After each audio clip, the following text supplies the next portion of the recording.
I've made my share of trips to Silent Hill before. It started with the third game and moved on to the second.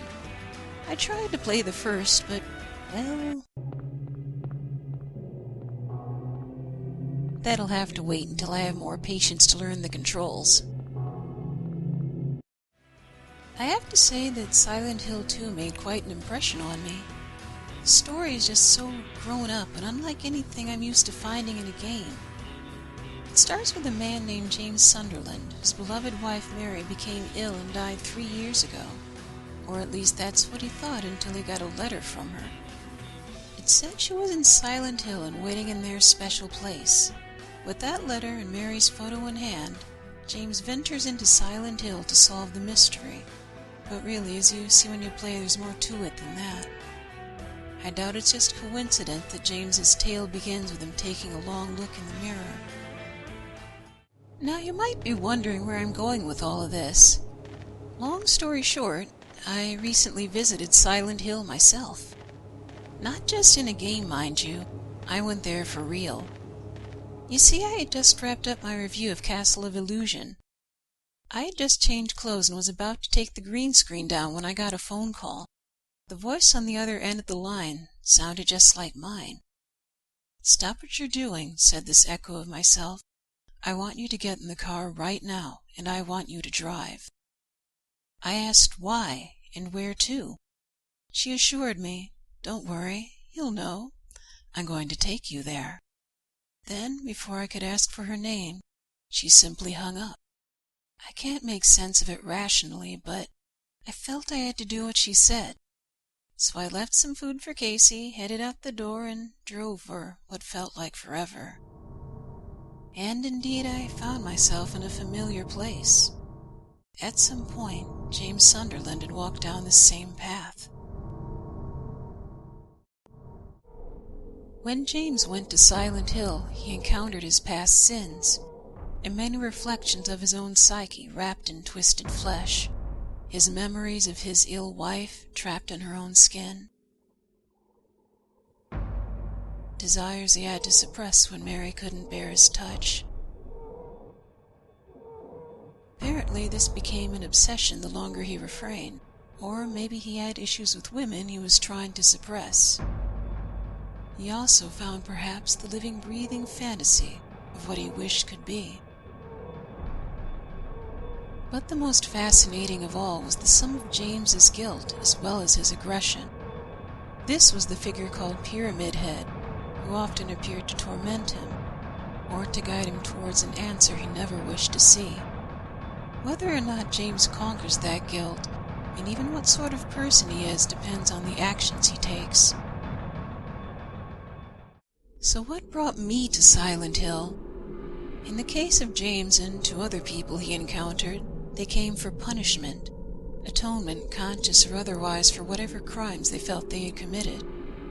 For me it was different, save that I too needed time before I could face the truth.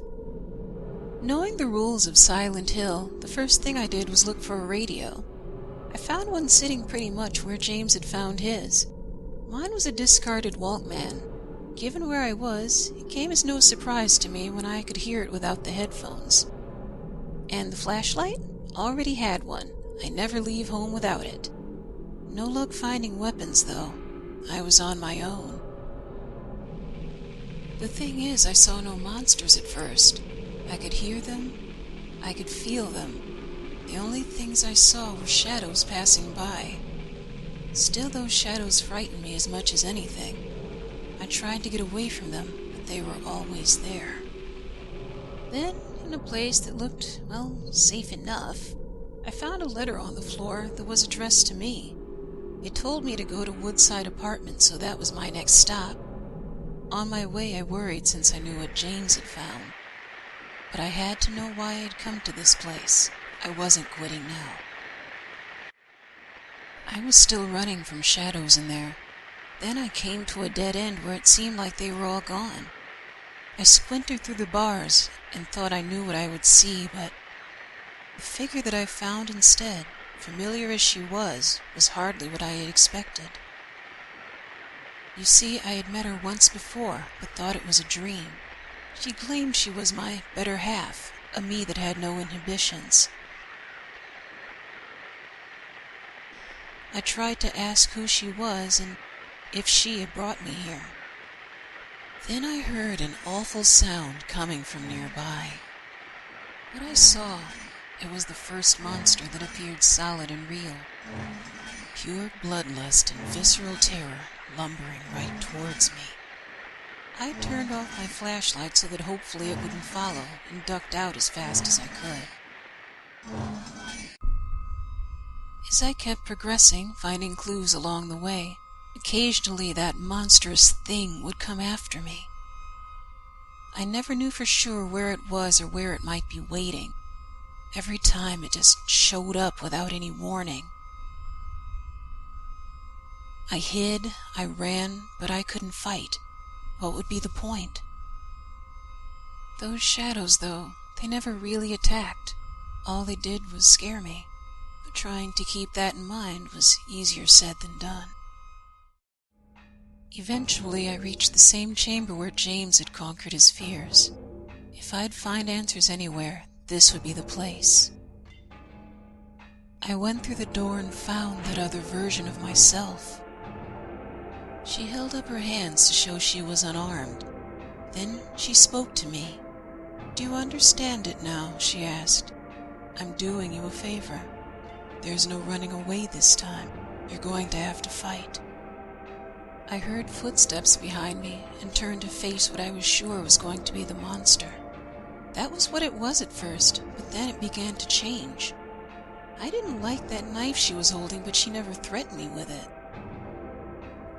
Instead, she gave it to me and said, "This is yours. You'll know what to do." Then she walked away. As for the one who'd brought me here, she was already gone. Shadows started pouring in once I was alone. They turned into a full-fledged monster this time, but I was prepared for that. And now that they were killable, they really weren't that scary.